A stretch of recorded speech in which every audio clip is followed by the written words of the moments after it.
Descubriendo.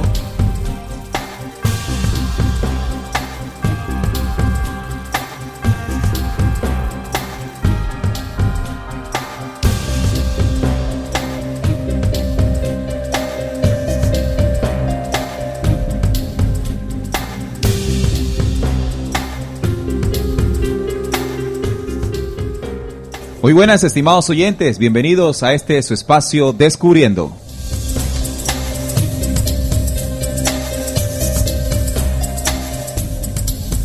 Descubriendo es un programa investigativo dirigido a todas aquellas personas que buscan incesantemente la luz de la verdad.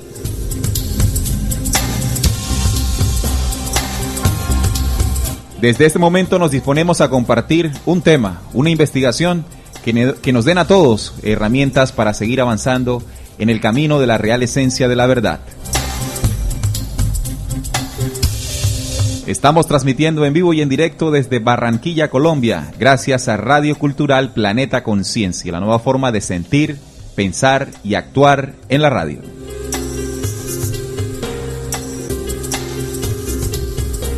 Descubriendo es un programa dirigido y presentado por sus servidores Javier Villar y quien les habla, Neil Barrios.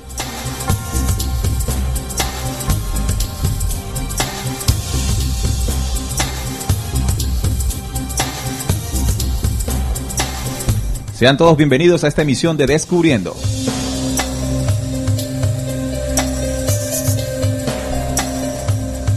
Para esta emisión estaremos charlando sobre las manipulaciones bíblicas. Sí, señor, recuerden que aquí en Descubriendo tocamos aquellos temas que hace mucho tiempo no quisieron que supiéramos.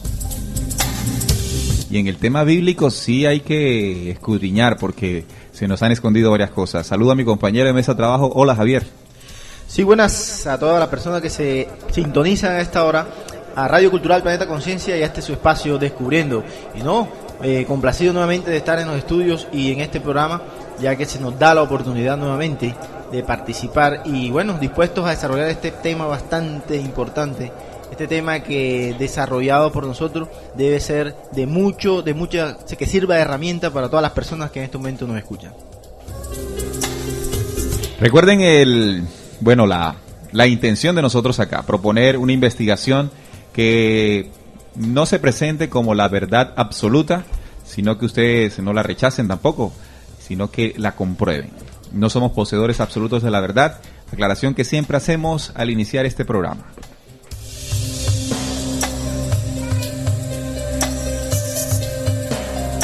Bueno, y la fecha que estamos viviendo, hacemos reflexión sobre el documento bíblico, ¿no? Y precisamente queremos charlar sobre qué es la Biblia, ¿no? ¿Qué es la Biblia realmente? ¿La Biblia es un libro sagrado, como nos enseñaron? ¿Qué manipulaciones hay allí? ¿Qué no nos han contado de este documento que hace ya 1700 años lo estamos usando? Recuerden que pueden participar del programa a través del chat de la emisora. Allí ustedes pueden hacer su comentario, su pregunta, su sugerencia, lo que desean. También pueden expresarse.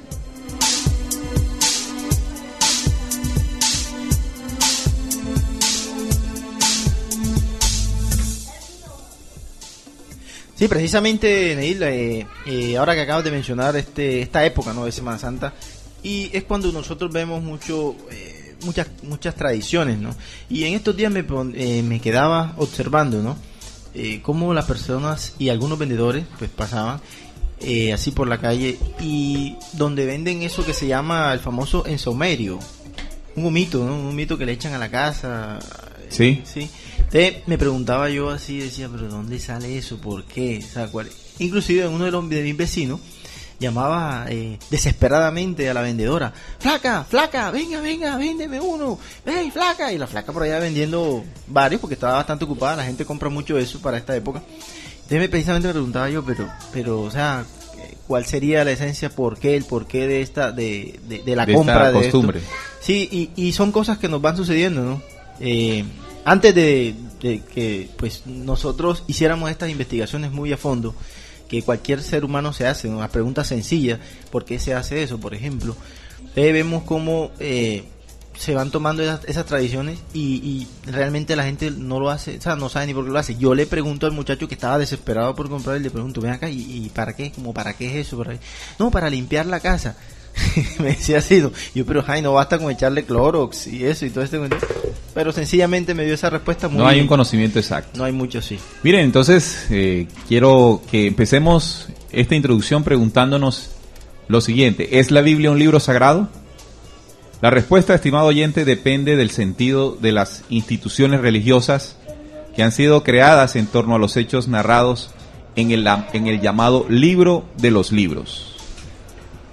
Obra tenida por sagrada por 3 de las principales religiones de nuestro planeta. ¿Cuáles? La católica, la cristiana, la judía y la musulmana. Recuerden que la católica y cristiana hacen en sí un solo bloque, ¿verdad? Aunque ustedes saben, en el caso del cristianismo, el texto bíblico se divide en 2 partes, recogiendo en la primera básicamente lo que para los judíos sería toda la Biblia, el Pentateuco, es decir, los 5 primeros libros. Se complementa en una segunda parte, ¿verdad?, que es el Nuevo Testamento, donde se plasma la vida y enseñanzas de Jesús de Nazaret. Y en el caso de la religión musulmana, recordemos que igualmente se basa en la creencia de que a Mahoma le dictó el Corán el arcángel Gabriel. Pues bien, lo cierto es que el Antiguo Testamento es el conjunto de libros presuntamente históricos, en su mayoría escritos en el hebreo, que se fueron recopilando a lo largo de 8 siglos hasta construir el bloque que conocemos hoy día. Les recuerdo, estimados oyentes, que la Biblia viene del griego biblos, que traduce conjunto de libros o biblioteca. Por lo tanto, la Biblia no es un libro, es un conjunto de libros. Asumimos al ver el documento que es un libro, ¿no? En realidad es un conjunto de libros. Es muy cierto que ya es la recopilación de una serie de libros a los que se les atribuye el carácter de revelados y cuyo contenido fue tenido consecuentemente como palabra de Dios. Desde muy niños, a través de esta definición que acabo de realizar, hemos tenido el pensamiento que la Biblia es sagrada. ¿Sagrada por qué? Porque es palabra de Dios. De hecho, en algunas religiones cristianas, por ejemplo, se dice que es la palabra de Dios y que se comunica, a través de la cual el personaje o el hombre se comunica con Dios para descubrirle, invitarle y a participar de su plan de salvación. Correcto, así es. Entonces, estudiando esta parte, descubrimos que, por ejemplo, el Antiguo Testamento lo conforman 39 libros, distribuidos de esta manera: la ley, los históricos, los sapienciales y los proféticos. Y el Nuevo Testamento lo conforman 27 libros, que son los 4 evangelios, el libro histórico del Nuevo Testamento, que es Hechos de los Apóstoles, y las 21 epístolas, ¿verdad? Y uno profético, que es el Apocalipsis. Como ya saben, se les da ese carácter de revelados. Revelados quiere decir que es entregado exactamente por Dios, según lo que nos dicen hace miles de años atrás. Ahora bien, debemos reconocer o buscar el origen de estos textos. Y lo que tenemos que escudriñar es de dónde viene, ¿no? De dónde viene todo esto. Y descubrimos acá con nuestro compañero que los textos que conocemos como del Antiguo Testamento fueron recopilados en un evento que se hizo en Egipto, Javier, en Egipto del 285 al 246, donde hubo un emperador, perdón, en Egipto no se llamaban emperadores, sino un faraón. Un faraón llamado Ptolomeo Filadelfo II. Este señor mandó a traducir al griego, ¿verdad?, los documentos que hasta ese momento, hasta el 285 a.C., se tenían. La mayoría habían sido escritos en hebreo. Así, 70 versores iniciaron la conocida traducción de los 70. Desde este momento comenzó a ser manipulada el contenido de estos textos en hebreo por aquellos que no quisieron entregar los conocimientos exactos de la información que allí se entregaba.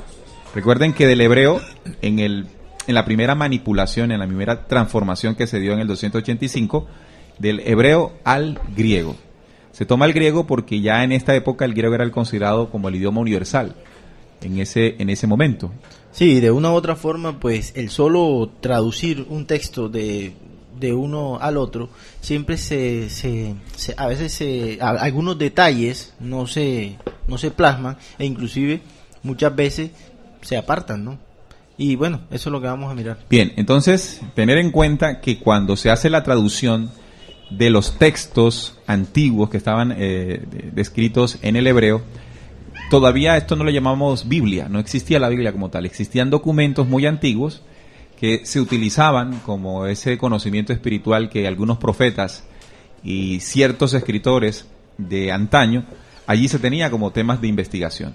Pasaron siglos hasta que nace Jesús, ¿verdad?, en lo que nosotros conocemos en la era ya cristiana, donde comienza a haber un proceso de enseñanza del conocimiento de Jesús a través de sus apóstoles, que genera el movimiento del cristianismo, o de los cristianos, de los primeros cristianos, que ya habíamos hablado aquí en Descubriendo que este nombre que se le da por parte del pueblo romano a los cristianos se hizo de una manera despectiva. Así pasaron 200, 300 años donde la enseñanza de Jesús se comenzó a transmitir en todo el Medio Oriente y hasta Roma, que llegó. Recuerden que Pablo de Tarso viaja a Roma y expande todo el conocimiento y la enseñanza de Jesús, el Cristo, en estos lugares. De ahí en adelante tenemos que recordar que se generó un evento muy importante para que se formara ese documento que nosotros llamamos Biblia hoy. Y es exactamente lo ocurrido en el año 325 después de Cristo. Es el Concilio de Nicea. ¿Qué sucedió en este concilio, Javier?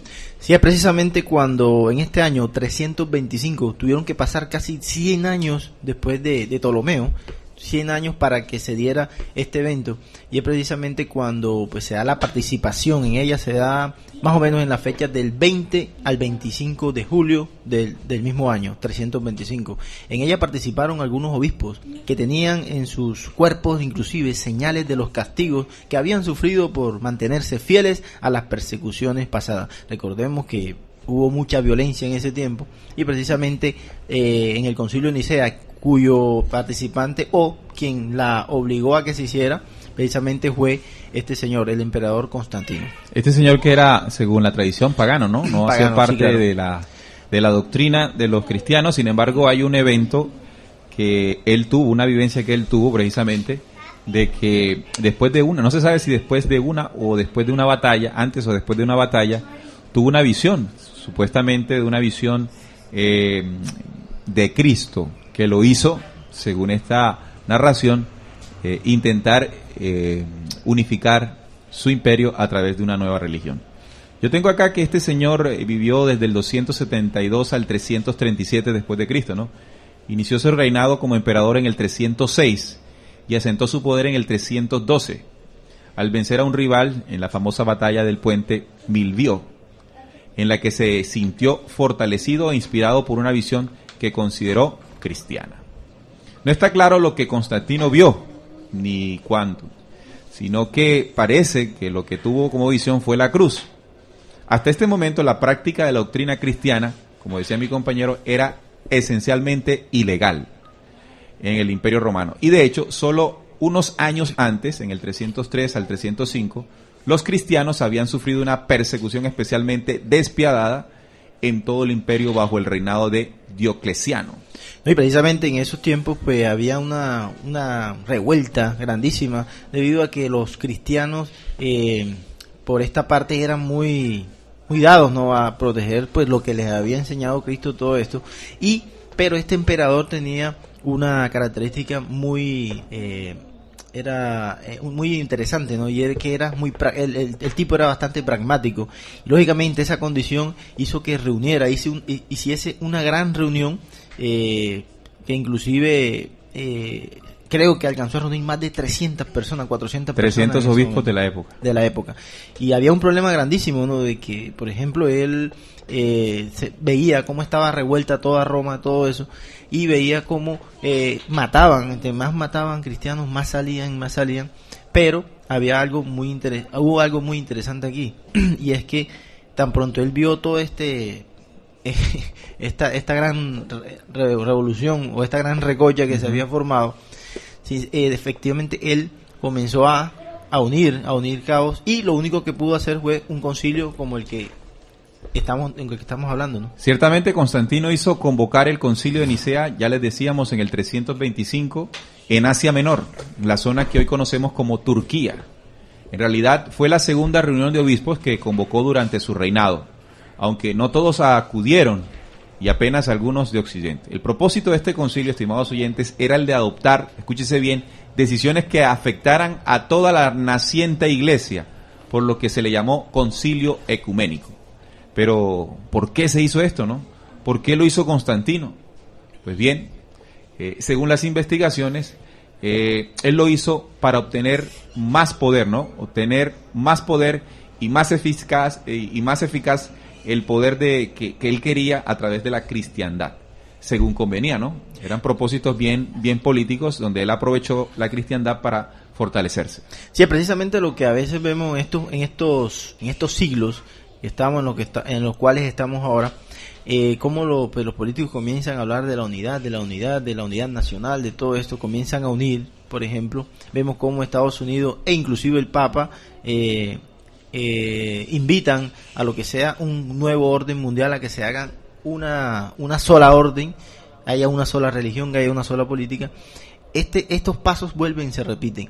Fue prácticamente lo que hizo Constantino en su tiempo, y aprovechándose, ¿no?, de muchas de las intenciones de algunas personas sobre las cuales querían que saliera, ¿no?, nuevamente una nueva religión o algo que beneficiara a todos. Eso terminó finalmente en lo que ya conocemos hoy como la Biblia. El concilio de Nicea, entonces, en esta reunión ecuménica, intentó a través de esta reunión establecer cuáles textos, de todos aquellos que se tenían en la antigüedad de estudio, cuáles textos serían aprobados y reinterpretados en el nuevo documento llamado Biblia. Recuerden que hemos estudiado aquí en Descubriendo las características que debe tener toda religión. La primera, una deidad; la segunda, un libro, claro, un libro donde se establece la doctrina, generalmente se dice que es inspirado o sagrado; tercero, un lugar de culto, o sea, los templos. Sí, un espacio, ¿verdad? Todo esto constituye lo que es una religión, que haya una credulidad, que haya unas festividades, y esto hace posible. Entonces, en el Concilio de Nicea se establece, digámoslo así, la deidad a la cual seguir. Y aquí también hubo un debate. Aquellos que pensaban, algunos obispos, que pensaban que Jesús no era ningún Dios, era un hombre muy especial simplemente, y otro grupo, liderado por Eusebio, que consideraban a Jesús hombre, Jesús Dios. Así que Constantino se inclinó más hacia ver a Jesús como Dios. Recuerden que necesitaba un Dios para establecer su nueva religión. Y precisamente en ese momento pues entraba lo que era la famosa crisis arriana, poco tiempo después de que Eusebio de Nicomedia, contando con la ayuda de Constantino, consiguió volver a su sede, y el propio emperador ordenó al obispo de Constantinopla que admitiera a Arrio. Recordemos que Arrio hablaba, y él comentaba y aseguraba de que Jesús sí era un hombre, pero un hombre normal, ¿no? Sí, con algún mensaje muy especial, sin embargo, hombre. De ahí en adelante, además de este debate que se realizó en el tema de la deidad o no de Jesús, fue otro punto, y el punto fue el documento, ¿no? Había que conformar el documento que se establecería como el libro sagrado, ¿no? Y allí fue donde ellos tomaron varios textos de los que los primeros cristianos utilizaban, y que venían de la primera recopilación de textos llamado la Septuaginta, donde 60 versores cambiaron o tradujeron del hebreo al griego.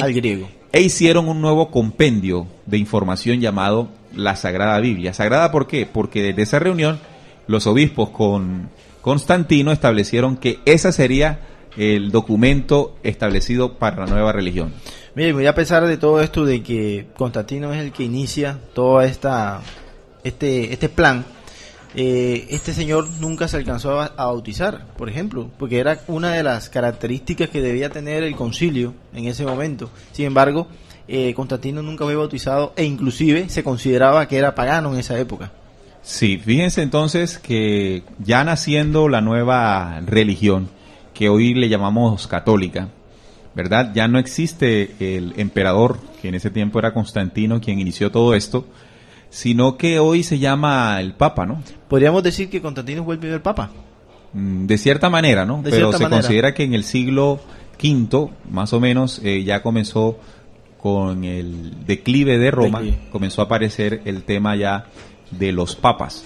Sin embargo, llama la atención, Javier y oyentes, que en el concilio se desecharon muchos textos que utilizaban los primeros cristianos. Por ejemplo, el libro de Enoc, ¿verdad? El libro de Enoc, que se considera desde ese momento, cuando es apartado por no ser considerado inspirado, libro apócrifo.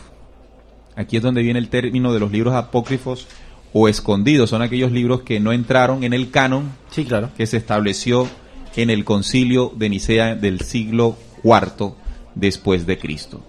Ya ahí nacía entonces, Javier y oyentes, la Biblia como la conocemos, con el Antiguo Testamento, con el Nuevo Testamento.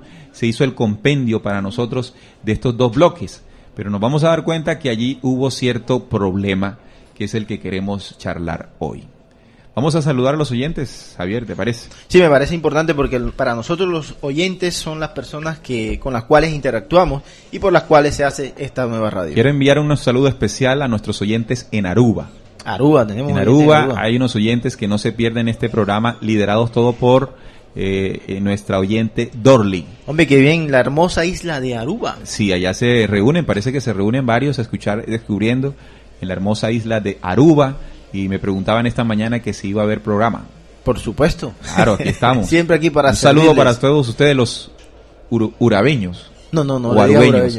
Bueno, que sea ella quien nos diga. Ella aquel día nos contestó, pero sería bueno que nos recordara cuál es el gentilicio de los que viven en Aruba.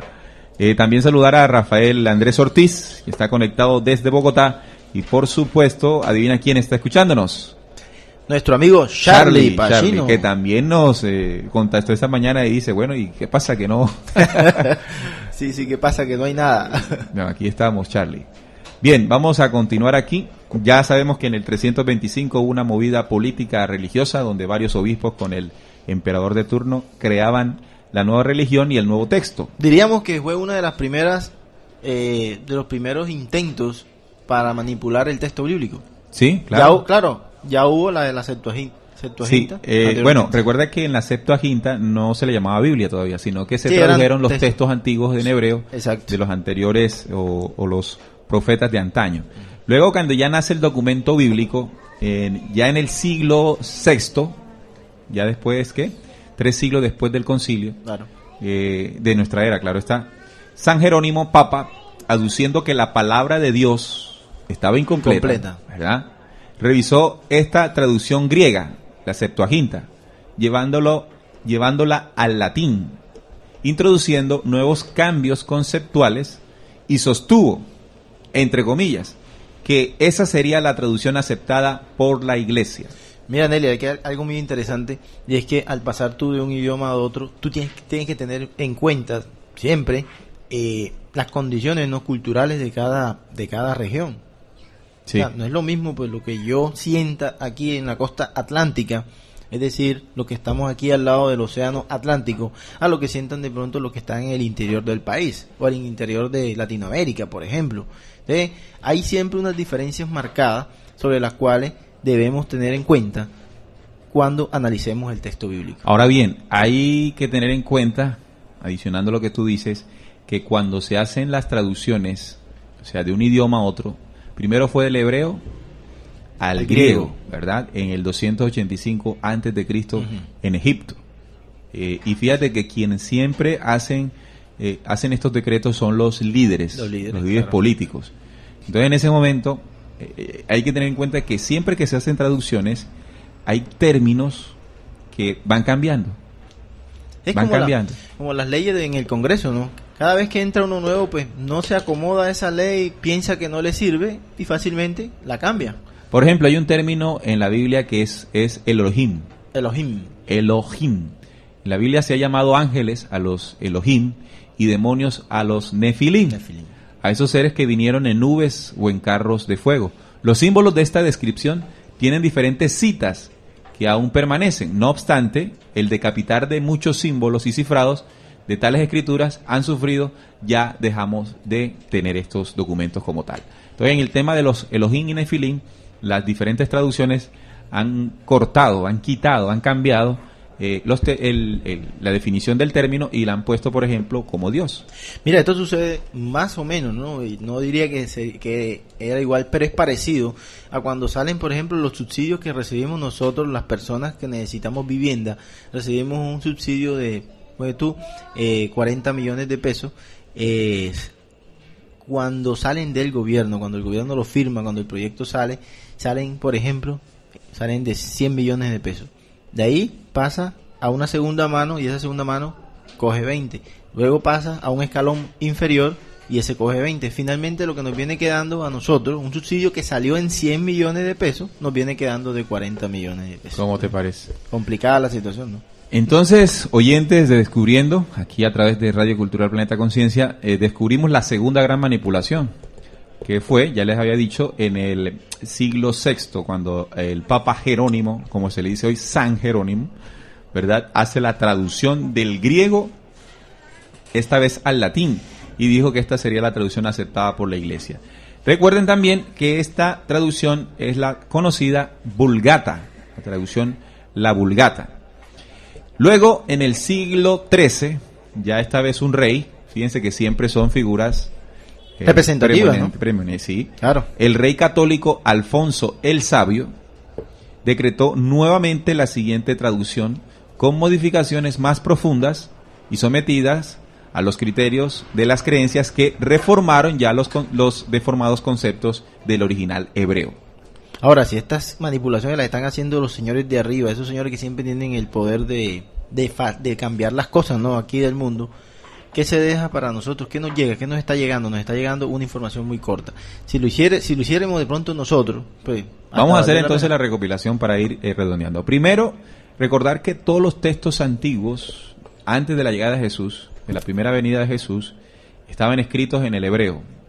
Relacionados todos con la historia del pueblo hebreo, judío. Estos textos fueron recopilados, ¿verdad?, y reinterpretados al griego por 70 versores que se llamó la Septuaginta. Esto fue en Egipto. Luego aparece el Concilio de Nicea, ya tomando las enseñanzas de Jesús, o sea, las cartas de Pablo, los evangelios, todo esto, y ellos forman un bloque llamado Biblia, un conjunto de libros llamado Biblia, donde cogen los textos de los hebreos, de la historia del pueblo hebreo, ¿verdad?, con su Dios, lo mezclan con la enseñanza de Jesús, que también nació en el pueblo judío, y se muestra para nosotros un solo documento que se le dice libro sagrado de esta nueva fe. Después, en el siglo VI, ese documento bíblico lo toma otro líder religioso, papa, ya es un papa porque el siglo VI ya había decaído el Imperio Romano, pero ya había nacido la Iglesia Católica, y este señor mandó a traducir lo que estaba en el griego, lo mandó a traducir al latín. Este señor dijo que ya esta sería la aceptada, ¿verdad? Hubo cambios trascendentales aquí, y después en el siglo XIII, es decir, por los años 1200 de nuestra era, otro líder, Alfonso el Sabio, hizo otra traducción con modificaciones más profundas. Ya no servía esa que habían hecho, que supuestamente ya era la última. Entonces, sí, al ver todo esto, tenemos que comenzar a preguntarnos, ¿será realmente que este documento bíblico contiene en exactitud lo que desde el principio se quiso transmitir? ¿Será que esta mezcla de dos tradiciones, es decir, la del pueblo hebreo con la tradición de la nueva enseñanza de Jesús, al meternos un solo Dios también nos manipularon eso? Son preguntas que tenemos que comenzar a hacer, ¿verdad? A partir entonces de esa última manipulación significativa, esos rectores o esos señores que han venido recortando las enseñanzas se hacen se hacen todos estos recortes de acuerdo con la necesidad de los gobernantes religiosos que sin escrúpulos y solo pensando en la cantidad de dinero que les ofrecen sus creyentes, desfiguran con ansias oscuras todo cuanto se ha entregado en registro para conocimiento de toda la humanidad. Para este momento que estamos viviendo, entendemos que esta parte que estamos recibiendo como documento bíblico no fue conforme a los textos originales. Es decir, no es tan sagrado como nos lo mencionan en todo momento, ¿no? Deja de contener ese remoquete de libros sagrados y comenzamos a comprender e investigar sobre las manipulaciones. Y de hecho, pues ese término, ¿no?, de sagrado se lo han entregado sencillamente para que pues nosotros no accedamos a él, ¿no? Porque tú sabes, Neil, tú hablas de lo sagrado y eso simplemente lo pueden tocar precisamente estos señores que tienen la potestad ahí arriba, ¿no? Nosotros no podemos tocarlo, no podemos acceder al libro sagrado. Muy bien, Javier, te invito a que con los oyentes vayamos a una pausa comercial y de regreso continuamos tocando este tema de las manipulaciones bíblicas. Ya regresamos.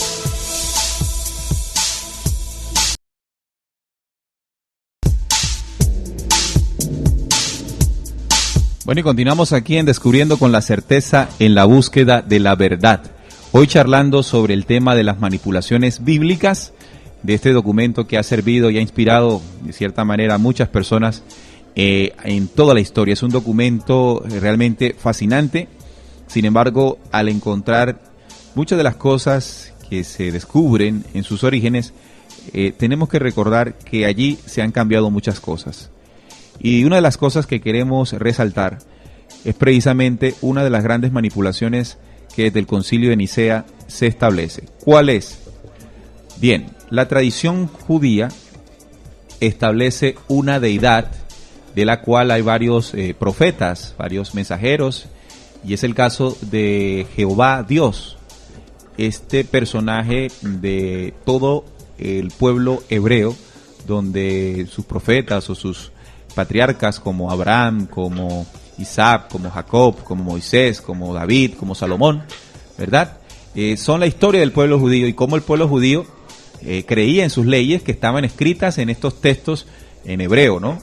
Por ejemplo, las leyes del ojo por ojo y el diente por diente, las leyes del talión, ¿no? Estas leyes famosas del talión. Pero resulta particular la enseñanza de Jesús. Cuando Jesús llega, exactamente en ese mismo pueblo judío, comienza a predicar una enseñanza, estimados oyentes, que de cierta manera, si ustedes lo leen muy detenidamente, va en contra de toda la ley que el pueblo judío hasta ese momento conocía. Esto nos hace pensar a nosotros que ese Dios del cual Jesús hablaba no era el mismo Dios el cual los judíos conocían. ¿Cuál era el Dios de los judíos? El Dios del Antiguo Testamento, de la Torá, el Dios Jehová o Yahvé o el Tetragramatón. Y Jesús siempre se manifestó en términos de un Dios no guerrero, como sí lo era el del Antiguo Testamento, un Dios de amor, un Dios de paz, diferente en muchas de las cuestiones, un Dios que no pedía sacrificios, ¿verdad? Que no pedía sacrificios para perdón de pecados, sino que Jesús y sus apóstoles enseñaron que el perdón de pecado era a través del arrepentimiento de nuestros corazones. Tal y como lo planteaba el profeta Juan el Bautista. Juan decía también esta parte. Hablaba mucho del arrepentimiento, inclusive cuando estuvo preso, Herodes le decía, pero ¿qué tengo que hacer? ¿Qué tengo que hacer para arrepentirme? Y él le decía, si quieres te suelto. Y entonces Juan le decía, yo sé eso, pero sé que no me vas a soltar. Entonces, con Herodes. Claro, porque le decía, si te suelto, ¿qué es lo primero que vas a hacer? Entonces él dijo, seguiré a aquel que va a ser rey. Entonces cuando él le dijo así, por eso sé que no me vas a soltar. Entonces, Javier y oyentes, nos dimos cuenta en la investigación que la gran manipulación que se hizo desde el Concilio de Nicea, de allí en adelante, y los otros ajustes que hicieron grandes reyes y grandes papas, es ocultarnos de que en la Biblia, en el Antiguo Testamento, se expone a un Dios falso, un Dios que hace parte de esos Elohims, que en los textos originales se hablaba.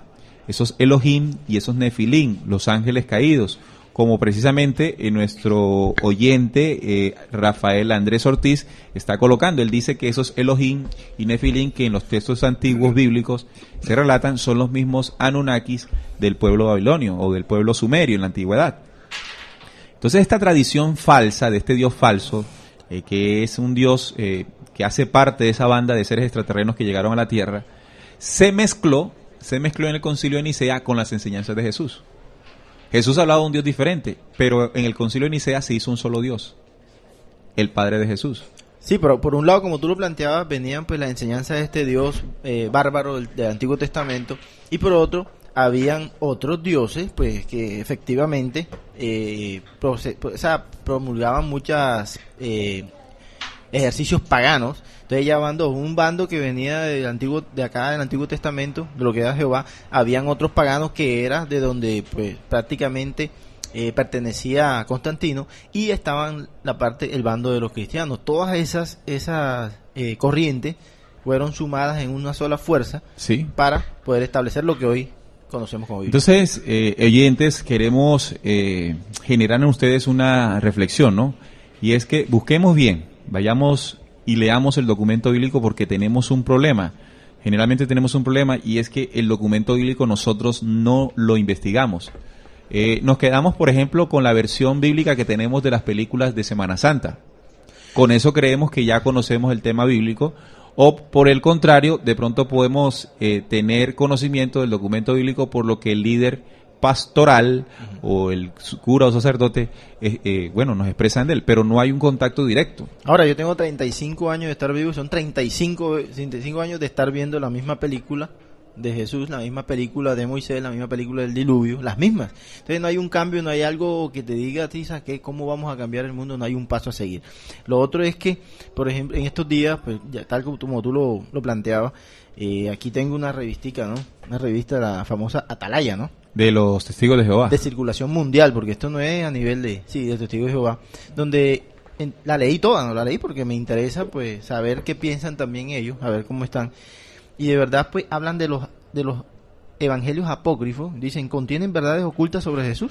Dejan la pregunta ahí y desarrollan el tema. Finalmente dicen que no sirven para nada, que no sirven, o sea, que no son. Pero me llama poderosamente la atención de que no encuentro aquí de esto de que estamos hablando, por ejemplo, las manipulaciones que han habido. Sencillamente, pues, se acepta ya esa Biblia como palabra sagrada. Mira, es tan claro el tema de la mezcla que se hizo en el Concilio de Nicea con las dos tradiciones del Dios falso del Antiguo Testamento, llamado Jehová, y el Dios universal, el verdadero Dios universal, replicado y predicado por Jesús, no sin teniendo en cuenta que Jesús no lo hizo de esa manera tan bárbara como se predicaba en el momento de los profetas del ayer, antes de Jesús. Así que recuerden, por ejemplo, cómo el pueblo hebreo tiene como Biblia, o como Biblia hebrea, solo los libros del Antiguo Testamento. La Biblia hebrea no tiene en sus documentos, en sus compendios, las enseñanzas de Jesús. No lo reconoce. Entonces, estimado oyente, pregúntese usted, ¿por qué los judíos no tienen dentro de sus enseñanzas las enseñanzas de Jesús?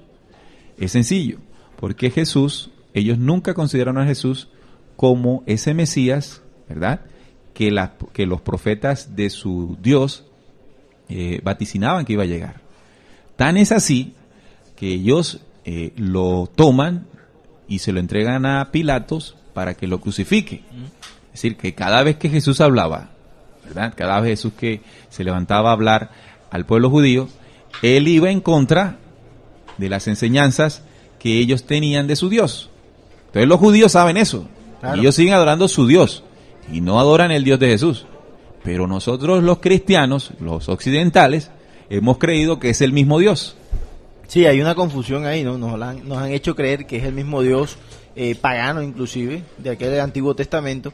Y vemos ejemplos muy claros, ¿no? Donde, por ejemplo, nos muestra cómo ellos esperan un Mesías guerrero, porque precisamente lo que ellos todo lo que se les había enseñado durante el éxodo, todo eso, eran guerra, atravesar pueblos sin tener que ver con ni si era niño, embarazada, abuelito, abuelita, nada de eso, pasaban por encima.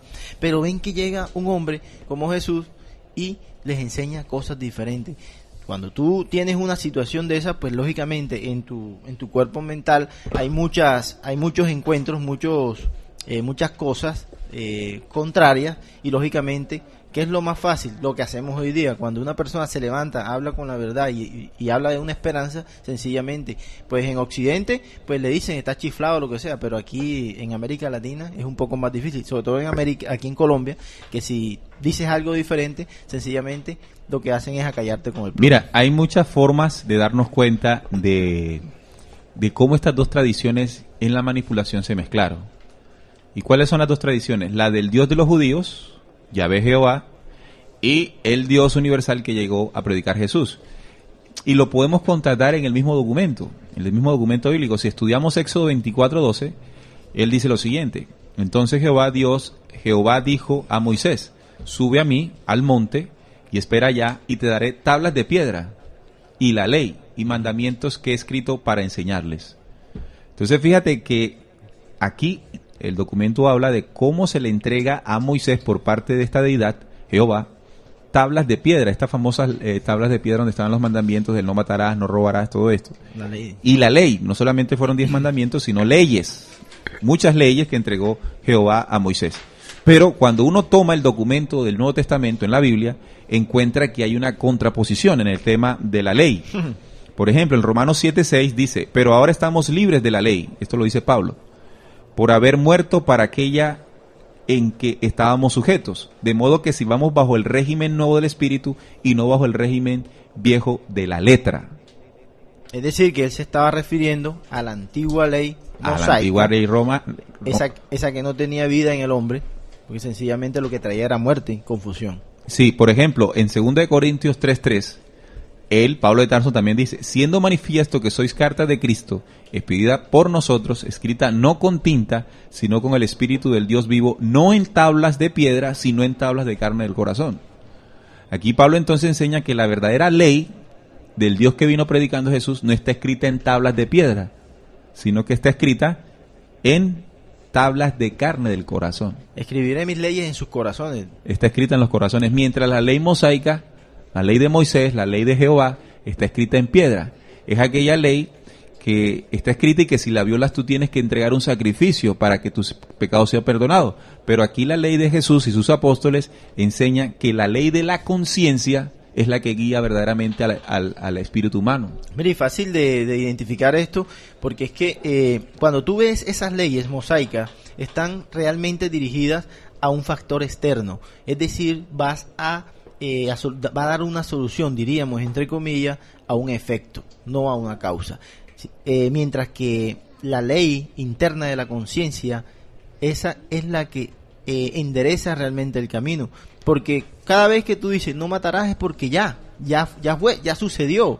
Es decir, vas a trabajar sobre algo, sobre un efecto que definitivamente, y es lo que sucede hoy día. Hoy sacamos leyes a buscar el efecto. Por eso es que las cosas no cambian, porque no se arreglan de raíz, que es lo que realmente interesa, porque va dentro del hombre. Como se hace fuera, pues el hombre no toma conciencia de eso y la sigue embarrando. Mira, un ejemplo, Javier, de cómo las leyes del Antiguo Testamento, del Dios del Antiguo Testamento, es contraria a la ley del Nuevo Testamento, es el ejemplo del ojo por ojo y diente por diente. Es decir, que Éxodo 2:24 dice, diente por diente, mano por mano, pie por pie, quemadura por quemadura, herida por herida, golpe por golpe. Esta es la ley mosaica. Esa es la ley mosaica. Y Jesús en Mateo 5:38 dice que nosotros tenemos que amar a nuestros enemigos, bendecir a aquellos que nos maldicen, hacer el bien a aquellos que nos aborrecen, ¿verdad? Porque dice más que si amamos solamente a aquellos que nos amamos, ¿qué recompensa tendremos? Lo mismo hacen los publicanos. Así, entonces, esto refleja, estimado oyente, la idea es que usted también pueda ir a este documento bíblico y escudriñarlo un poco más. Nos vamos a dar cuenta que las manipulaciones bíblicas en sí, lo que quiso o lo que quisieron gestar en esta humanidad es robarle a la humanidad la posibilidad de encontrar un verdadero Dios. Claro, Y mezclárselo con un Dios falso. sí, lo que encontramos hoy día es una mezclanza que tú no sabes ni cuándo es ni cuándo no es, porque arrancas tú el texto bíblico y te encuentras con los de Deuteronomio, te encuentras con el Éxodo, donde hay mucha sangre, ¿no? Mucha sangre, mucha violencia, pero luego entra a la parte del Evangelio, ¿no? Donde pues es un poco más, están las enseñanzas claras del Cristo, que eran totalmente diferentes a las que enseñaba supuestamente, decían, ¿no? Que era el Padre, pero totalmente diferente. Ahorita decíamos que a partir de esas manipulaciones que habíamos denunciado aquí en Descubriendo, de ahí en adelante han habido una cantidad, ¿verdad? Una cantidad de cambios que han desfigurado la enseñanza de manera muy tendenciosa, muy directa, ¿no? De acuerdo también a las necesidades de los grupos políticos y religiosos. En ese momento podemos comprobarlo cuando, por ejemplo, en las Biblias de los testigos de Jehová, de estos señores que adoran directamente al falso Dios del Antiguo Testamento, aparecen 350 citas donde se mezcla la enseñanza del falso Dios con las enseñanzas de Jesús. No debe aparecer en ningún momento en el Nuevo Testamento el término Jehová. Jesús nunca habló en términos de Jehová. Sin embargo, tomamos citas extraídas de las Biblias de los testigos de Jehová y ya encontramos el término de Jehová. Otra manipulación moderna es la que está haciendo la Biblia internacional, la versión internacional, cuando ya se sacó el nombre de Jehová y en todo el documento bíblico se le escribe el Señor. El Señor suplanta cuando se habla de Jehová. Dios y cuando se habla de Jehová. Claro. ¿Sí? Entonces se presenta en la Biblia moderna que hay un solo Dios en las dos partes del Antiguo Testamento, del Antiguo y Nuevo Testamento. Para nosotros hoy la situación es más complicada porque encuentras tú una cantidad de Biblias, porque cada religión tiene su Biblia. Anteriormente pues lo hacían y pues se conservaba. Como era la católica nada más. Exacto, se conservaba. Hoy no, hoy ya encuentras la de los Testigos de Jehová, encuentras lo de la Nueva Era, también tienen. Está la Reina Valera. Hay una cantidad de Biblias que si nos ponemos a nombrar aquí no terminamos. Sí, hay una cantidad. Bueno, acá nuestros oyentes también están opinando. Dice Rosy está en el corazón del mundo.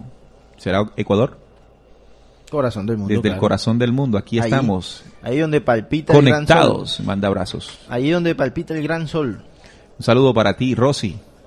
Sería bueno que los oyentes que están ahí conectados hagan su opinión sobre este tema. Los invitamos a que se manifiesten, que toquen allí, o si tienen alguna pregunta. Mira, Neil, respecto a esto, estoy leyendo aquí lo de la revista Atalaya. Ojo, estoy tomando textualmente de la revista Atalaya. Y dice, hablan acerca del análisis que ellos tienen acerca de qué es un texto apócrifo y qué es uno canónico. Y entonces dicen, resulta obvio que los apócrifos no han sido inspirados por Dios, dicen ellos. Sus autores nunca conocieron a Jesús ni a sus apóstoles, así que no pueden revelar ninguna verdad oculta acerca de él o del cristianismo. Entonces yo me haría una pregunta aquí, ¿será que el apóstol Pablo, que fue el que más escribió cartas acerca de Jesús, estuvo con Jesús? ¿Anduvo con Jesús? Aquí hay una razón muy somera, y que cuando ellos hablan de que los textos, para que puedan ser reconocidos como canónicos, han debido ser inspirados por Dios, y esta situación es dada a que los autores definitivamente debían estar con Jesús. Un libro es apócrifo porque no fue tenido en cuenta en el canon, ¿no? Recuerden eso. Claro. Se llama apócrifo porque no es tenido... Apócrifo porque es escondido. Sí. Apócrifo. Porque no estuvo dentro del canon que en el 325 se realizó. Exacto.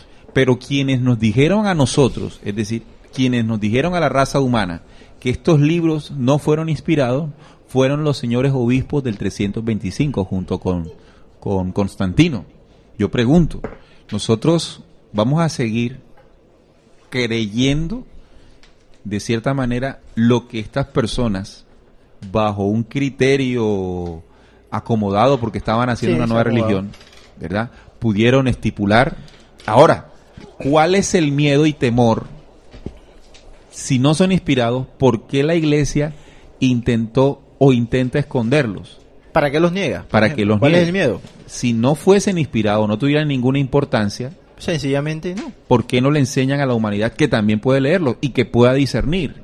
Que sea el ser humano con su vivencia y con su propia aplicación quien decida. Hace poco, Javier, estábamos dando una conferencia. Recuerden que Descubriendo también se caracteriza por entregar estos mismos documentos y situaciones en conferencias. Si alguna persona que hacía parte de una doctrina religiosa se oponía a percibir el mensaje que estábamos estudiando de un documento apócrifo como lo es el Evangelio de Tomás. De Tomás, claro. Entonces, ahí uno ve el trabajo de ceguera mental que se le puede hacer a la humanidad cuando se le impide, ¿verdad?, la investigación. Yo creo que estamos en un mundo moderno donde ese tema del coartar la libertad de pensamiento ya pasó de moda. Sí, es que mira, precisamente las religiones lo que hacen es cercenar el pensamiento del hombre. O sea, no puedes pensar, tú puedes solamente... Prohibido pensar. Prohibido pensar y debes hacer lo que aquí dice, lo que yo digo, y no más. Eso es más que una dictadura, ¿no? Sí, eso es peligrosísimo. Claro, peligroso porque imagínate una sociedad, por eso la sociedad está como está hoy día. No creamos que, el político, sí, el político es un efecto, es lo último de la cadena. Pero realmente, ¿de dónde viene el político? Viene formado por estos libros, por esta cantidad de letra muerta, donde uno no encuentra salida, y que realmente, pues, si esa es la educación que nos dan a través de la famosa fe cristiana y la famosa el reino católico, pues sencillamente el resultado va a ser ese: políticos podridos, van a ser niños con una cantidad de pensamientos todo desdiverjados, e inclusive lo que hoy vemos en el ser humano es el resultado. Muy bien. Ahora, este programa que estamos haciendo lo realizamos con una intención. Bueno, son pocas las situaciones en nuestra vida cotidiana donde se nos pone a reflexionar sobre la veracidad de la autenticidad del libro sagrado, ¿no? No estamos en contra del documento como tal. Lo que sí queremos es reflexionar sobre su origen, para que deje de haber ese estigma de que es algo intocable, que no nos podemos atrever a cuestionar, porque hace miles de años incluso ya sabemos que la Iglesia Católica impuso este seguimiento de esta manera gracias al sadismo inquisidor. O sea, no fue algo a la buena, sino fue a la brava. Sí, recordemos la famosa Inquisición, donde por ejemplo, en el caso de nosotros, cuando digamos de que, o sea, coloquemos en tela de juicio porque a nuestro sabio proceder, porque hemos investigado, porque sabemos un poco más allá qué es lo que hay detrás de bambalinas, por ejemplo, pues sencillamente la única forma de desaparecer a la gente, para que, como dicen en el ejército, la letra entra con sangre, nos lo hicieron así, de esa manera. Por Bien. eso hoy día son cadenas que tenemos que nos impiden, ¿no?, hablar claramente de estos temas. Invitamos a los oyentes a que se manifiesten ahí en el chat. Vamos a una pausa comercial y al regresar vamos concluyendo esta emisión. Sería bueno participar con ustedes en ese sentido. Bueno, y seguimos aquí en Descubriendo, con la certeza en la búsqueda de la verdad, esta emisión dedicada al tema de las manipulaciones bíblicas. Nos hemos dado cuenta cómo en este sentido han habido ciertos cambios muy profundos que han redundado en una falta de identidad como seres humanos, como seres espirituales, al vérsenos negado también la posibilidad de encontrar lo que realmente es la deidad universal. Esta mezcla de dos tradiciones, como el Antiguo Testamento y el Nuevo Testamento, le encierra al hombre en una duda permanente, una falta de certeza en esa espiritualidad. Lo decía Jesús a la samaritana cuando ella le decía que ella creía que el verdadero Dios se adoraba en el templo de Jerusalén, y él decía que llegaría la hora que ni en ese templo ni en un lugar se adoraría el verdadero Dios, sino que el verdadero Dios se tendría que adorar con espíritu y en verdad. Entonces nos sacó la sacó en ese momento de la estructura, claro, de ese Dios del Antiguo Testamento, del templo, del sacrificio, y la puso a que la verdadera oración se hace internamente en la aplicación de un conocimiento de ley. Hechos 17 es el que narra eso, ¿no? No, lo de la samaritana está en los Evangelios. Hechos 17 es lo que donde habla de que el Dios que creó el mundo y las cosas que hay en él no habita en templos. No habita en templos hechos por manos. Hechos 17:24 también nos hace reflexionar sobre eso. Y es curioso, por ejemplo, como Hechos 17, el que tú acabas de mencionar, que dice que el Dios que hizo el mundo y todas las cosas que en él hay, no habita en templos hechos por manos humanas, ni es honrado por manos de hombres como si necesitase de algo. Mientras que el Dios del Antiguo Testamento sí exige un templo. Recuerden que en Primera de Reyes 8:12 creo que está, dice que Salomón, Jehová, dicho que él habitaría en la oscuridad, y por eso Salomón le construyó un templo. Claro. El primer templo del rey Salomón. Precisamente, pues nuestra investigación ha dado como cuenta que para que se dé las famosas religiones es necesario de 5 componentes. Uno de ellos es el famoso templo, o sea, donde yo me reúno. Por eso entonces podemos llegar a la conclusión de que las religiones siempre han sido un fenómeno de mentira, ¿verdad? Porque nos han puesto a adorar a Dios en un lugar donde nunca ha estado. Los templos nunca ha estado. Lo que sí estuvo fueron los falsos dioses. Sí, y haces tus preguntas más profundas porque, el ser humano tiene eso, ¿no? Hace preguntas más profundas al pastor o al que está dirigiendo la orquesta, sí, yo le digo, y se encuentra uno con respuestas muy vacías, respuestas muy livianas, respuestas que no tienen peso espiritual, le diría yo, porque es que no es el espíritu ese del cual hemos hablado en las religiones, no ese espíritu que viene y se posa dentro de ti y tal, no, nada de eso. Hemos hablado aquí en Descubriendo de que ese espíritu que aprende a través de las vivencias, a través de las memorias que han sido vividas. Entonces, en la medida de que ellos te dan respuesta, no hay una contundencia. ¿Por qué? Porque no es una memoria, o sea, no es una respuesta a una memoria que es vivida. Sí, por ejemplo, yo te digo, no, tengo problemas con mi pareja, tengo esto y esto, y realmente no hay respuestas claras. ¿Por qué? Porque sencillamente buscamos siempre afuera, buscamos como nos enseñaron en el Antiguo Testamento, como nos enseñaron el falso Dios. Mira, Javier, ya están preguntando a nuestro oyente, Ricky, creo que Ricky vive en Estados Unidos, dice, chicos, ¿cuál es la diferencia entre el catolicismo y el cristianismo? Buena pregunta, ¿no? Sí, buena pregunta. Ricky, catolicismo fue esa religión que nace a partir desde el Concilio de Nicea, ¿sí? Donde su líder máximo o su intermediario o el intermediario entre esa deidad y la humanidad es el Papa. Claro. Por mucho tiempo, Ricky, esta iglesia hacía sus cultos en latín. Claro. Entonces la gente, sobre todo los nobles, eran los que llegaban de primero y se ponían en los grandes templos de Europa. Y el pueblo quedaba allá atrás y se hacía en latín, y la mayoría de la gente no entendía nada en latín, porque si se estaba haciendo una misa en Alemania, por ejemplo, en Alemania hablaban alemán, los españoles hablaban español, y el cura o el sacerdote o el obispo hacía la misa en latín y de espaldas a la gente. Sí, claro. Entonces llegó un tipo, Ricky y oyentes, por allá en 1500. Martín Lutero, y claro. El tipo se cansó de eso, el tipo pertenecía al clero. Y él dijo, no puede ser así. Hizo una tesis de 99 puntos, las pegó en una iglesia y ya dijo, no señor, esto hay que pasarlo.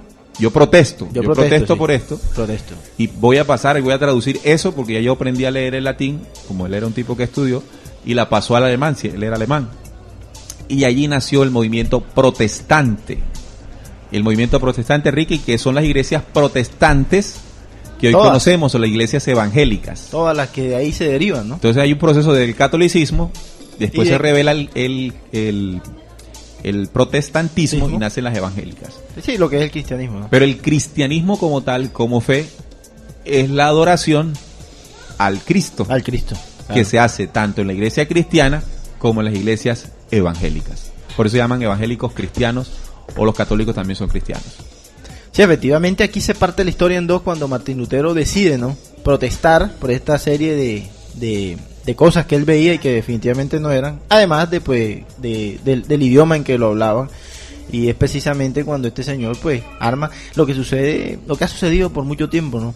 Llegó, y si se hubiese hecho de verdad, de corazón, para lo que se quisiese, ¿no?, con una certeza de la verdad, como lo decimos aquí en Descubriendo, precisamente llegó y fundó otra religión que es lo que hoy no debemos. Por ejemplo, descubriendo no debe salir otra religión. No, al contrario. O sea, sería absurdo. Sería repetir los mismos errores del pasado. O ningún grupo político, o ningún grupo económico. Definitivamente, no tiene nada que ver con todo eso. Entonces, allí se fundamenta todo este hecho de confusión en el cual tienen al hombre hoy día, ¿no? Sí, fíjate que acá también opina Rafael Ortiz. Dice, diferentes títeres, mismos titireteros. Diferentes títeres. El que cambia es el que mueve la... Pero los titireteros son los mismos. El títere es el mismo, el que cambia es el títere. Quita el títere. Oiga, los oyentes sí tienen cosas. Tienen mucha imaginación, son muy diferentes inteligentes. títeros, mismos titireteros. Mira, una nueva forma de pensar y sentir. Claro, así es. Así es que es.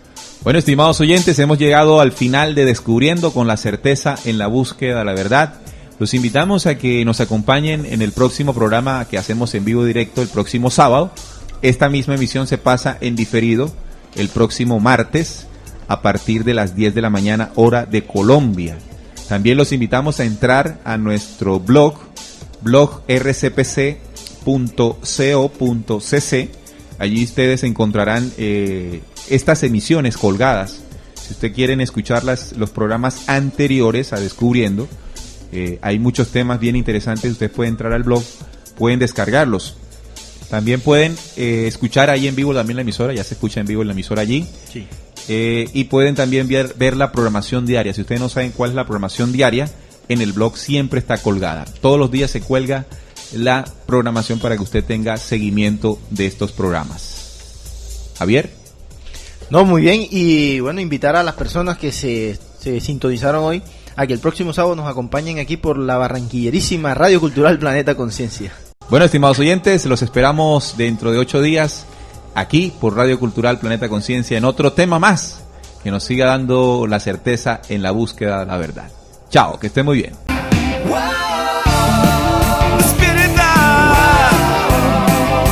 Tiempo.